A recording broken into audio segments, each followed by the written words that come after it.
Grade 6, Second Summative Test in Filipino. Term 1.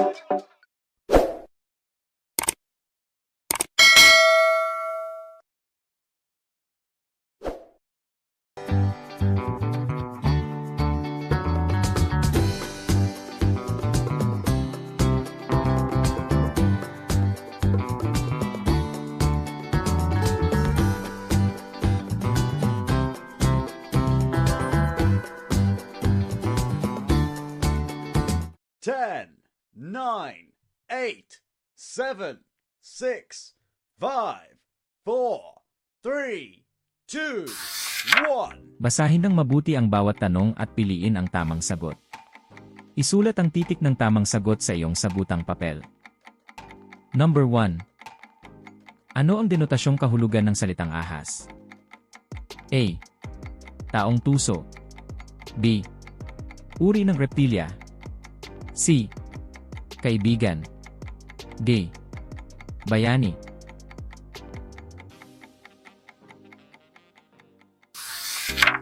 Number 2. Alin sa sumusunod ang konotasyong kahulugan ng ahas? A. Mabait na bata. B. Uri ng hayop. C. Taong mapanloko. D. Alagang hayop.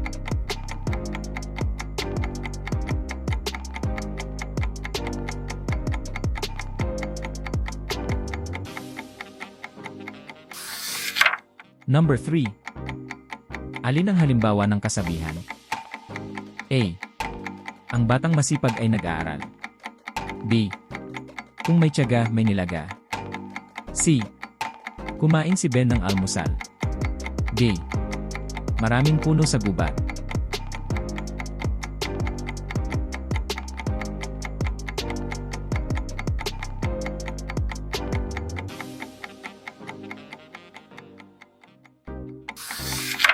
Number 4. Ano ang layo ng tekstong nagsasalaysay? A. Manghikayat. B. Maglarawan. C. Magsalaysay ng pangyayari. D. Magbigay ng babala.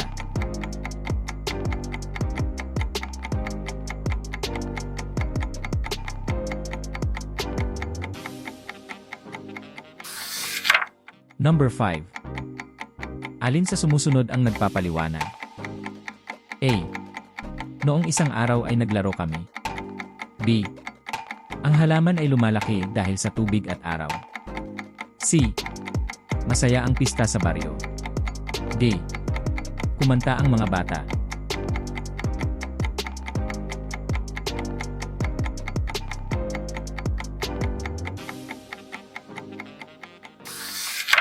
Number 6. Alin ang gumagamit ng wastong diksyon? A. Ang bata ay kumain ng papel. B. Ang guro ay nagturo ng malinaw. C. Tumatawa ang ulan. D. Kumakain ang bagyo.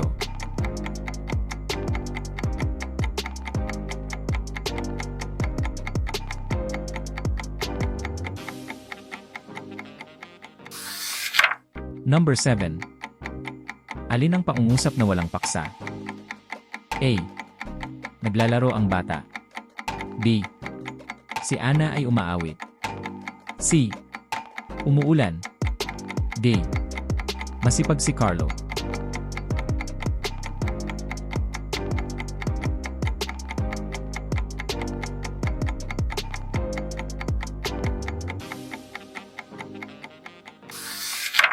Number 8.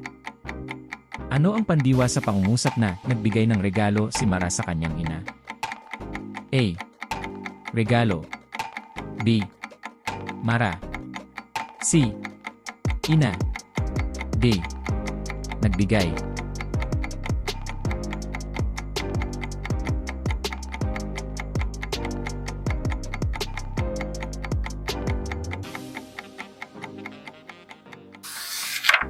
Number 9.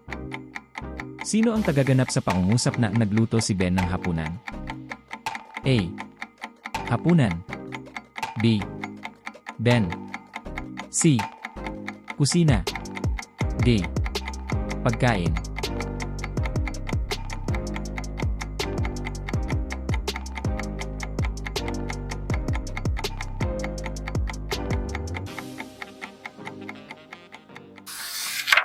Number 10. Ano ang ginagamit upang pagdugtungin ang mga ideya sa pangungusap? A. Pang-uri. B. Panandang nag-ugnay. C. Panghalip. D. Pandamdam.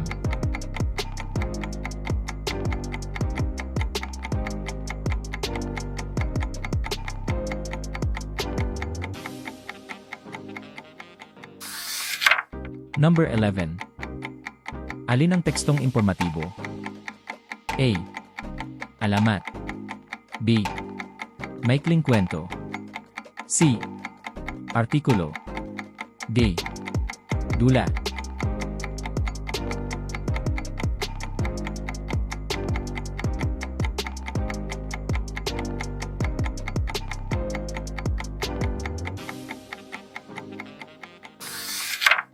Number 12. Bakit nakipaglaban ang mga Pilipino sa mga Amerikano?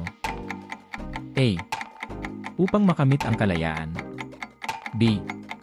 Upang magtayo ng negosyo. C. Upang makapaglakbay. D. Upang maglaro.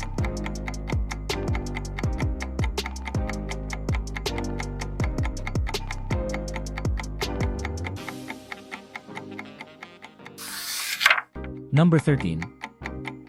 Alin ang angkop na di-verbal na hudyat habang nagsasalita sa harap? A. Nakasimangot. B. Nakatalikod sa tagapakinig. C. Maayos na tindig. D. Nakapikit habang nagsasalita.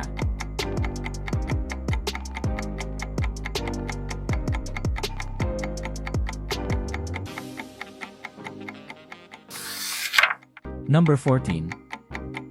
Ano ang dapat isaalang-alang sa pakikipag-usap sa nakatatanda? A. Pagsigaw. B. Magalang na pananalita. C. Pagmumura. D. Pagtawa ng malakas.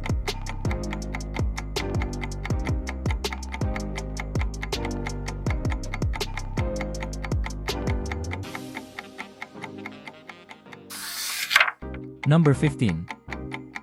Ano ang layo ng liham paanyaya? A. Humingi ng tawad. B. Magbigay ng balita. C. Mag-anyaya sa isang gawain. D. Magreklamo.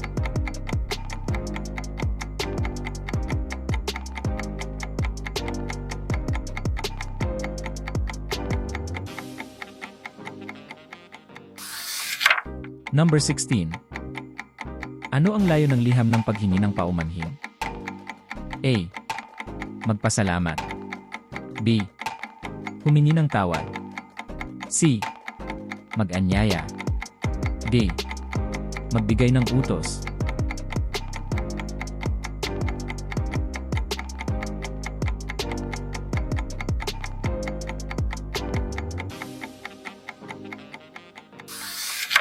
Number 17. Ano ang inilalagay sa personal data form? A. Recipe. B.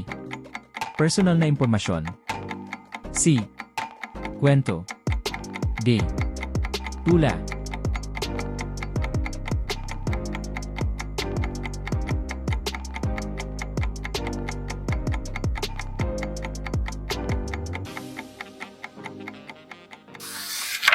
Number 18. Alin ang tamang asal sa silid-aklatan? A. Sumigaw habang nagbabasa. B. Tumakbo sa loob. C. Panatilihin ang katahimikan. D. Maglaro ng habulan.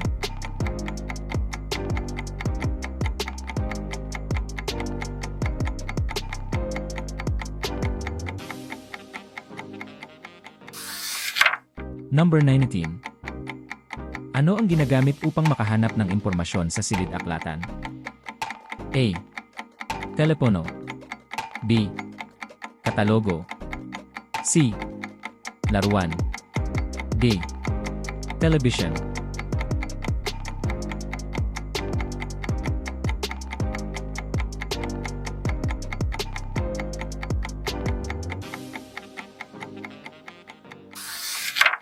Number 20. Ano ang elementong biswal na makikita sa tekstong multimedia? A. Larawan. B. Amoy. C. Tunog lamang. D. Pagkain.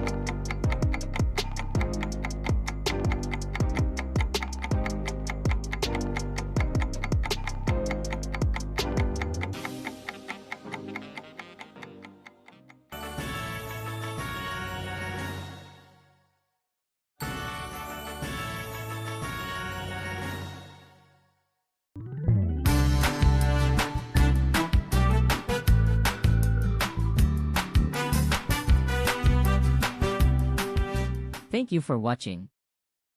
Please like, share, and subscribe for more lessons. Don't forget to hit the bell.